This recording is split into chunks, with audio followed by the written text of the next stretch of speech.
This is my friend's tale. He resembles my rival more. However, I've always respected him. In everything, he is one step ahead of me. But we were brothers to one another. Call him William for his privacy. And Jane, his spouse. The names are fictitious, so go ahead and fast forward. Jane, who is 25 years old, wed William when he was 23. And they are parents to a boy. Everything went smoothly when they met while trekking. Jane was a good woman and a slick talker. She was there for my wife, who is battling breast cancer. For my wife, Jane was kind of an elder sister. Though William never voiced any complaints about her, he did indicate more than a year ago that Jane acts aloof and is quite possessive of her phone. He told me that they hadn't had sex in over 6 months, and that she consistently rejects his advances toward intimacy. At 4 a.m., on their wedding anniversary, she returned home. I informed him that there were a lot of warning signs and that it was likely she was seeing someone. He claimed that although he had been suspected it for a while, he didn't want to accept the likelihood. Thus, it continued. Like how she started to see my wife seldom. After I told my wife about his issue, she consented to covertly pinpoint it. My wife informed me she was dating a guy, but they are only platonic and he's a fantastic technician, after they had their secret conversation. Both my spouse and I were aware of where this was headed.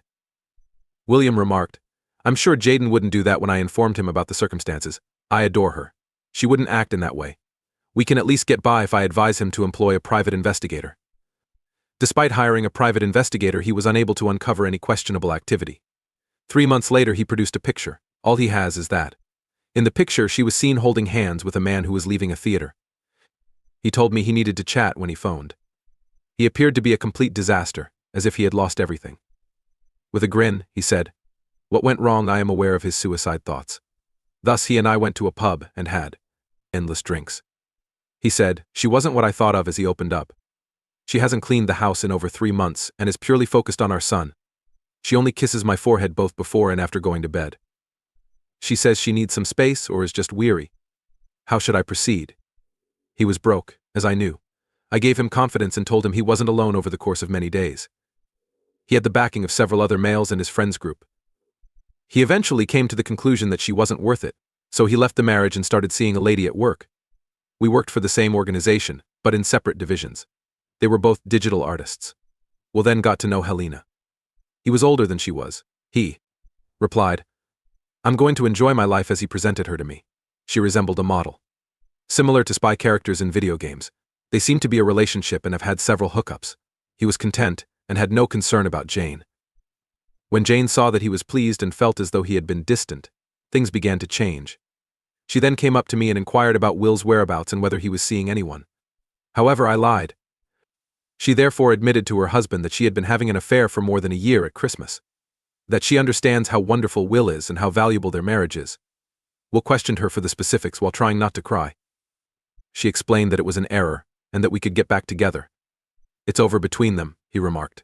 And he begged her to go because he needed a divorce.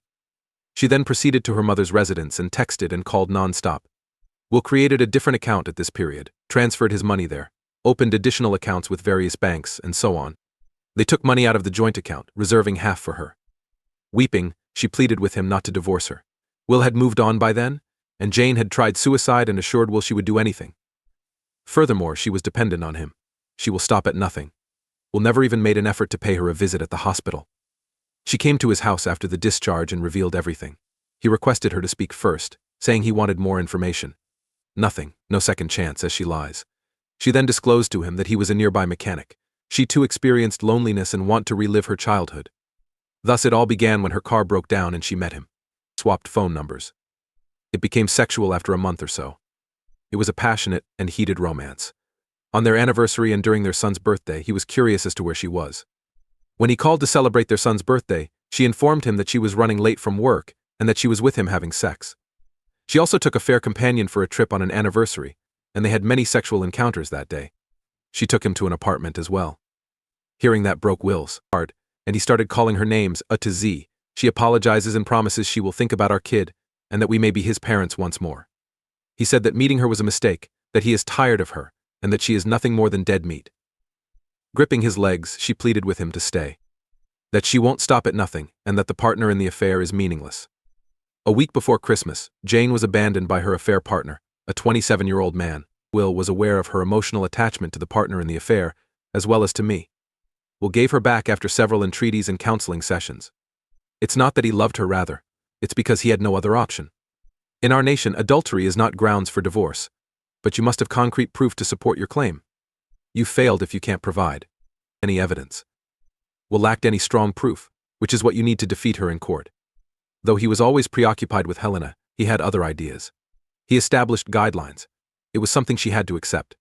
She does the washing and cleans the house. If she doesn't follow his instructions, she will be kicked out. Always prepared for sex at any time, or should carry out his instructions. He should know her whole phone number, email address, account information, and password. He became distant from her. He throws her out of the room after they have sex, telling her to sleep on the guest bed because this is his bed, and he frequently arrives home late. He addresses her by her first name, yells at her, and swears at her for careless errors. When she confronted him after learning about Helena, he informed her that the door was open and that she was free to go. Jane comes to see my wife frequently and begs for tips on how to keep her marriage intact. She offers pointers and counsel. My wife was depressed over her. Jane confided in my wife that will never allows her share a bed and that she is frequently rebuffed. She dressed up and went to see him one day, but he made fun of her and urged her to mature. She's a complete disaster right now. I'm even sympathetic to her. Will's wife is an old cow and not as wonderful as she is, he tells his girlfriend all the time. When she finds out that Will and Helena are leaving on a business vacation, things become unpleasant. Will informed her he's not her after it broke her. And for now they are just pals. But I was aware of what they were. We were also expected to bring our wives to the workplace celebration. Will rejected Jane, telling her that they needed to sort things out before he became single, even though she was looking forward to this. He was on Helena's side the entire time. They are almost like a couple, and Helena was understanding. Everything a pair does, they do.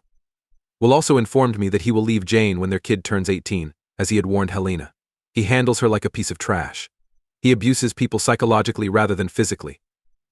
For example, he might imply that Mr. Mechanic would clear the table if she failed to do so. He accuses her of being unfaithful and puts the blame on her, arguing that everything she does or does not do in the bedroom is her responsibility. Where this is going to end is beyond me.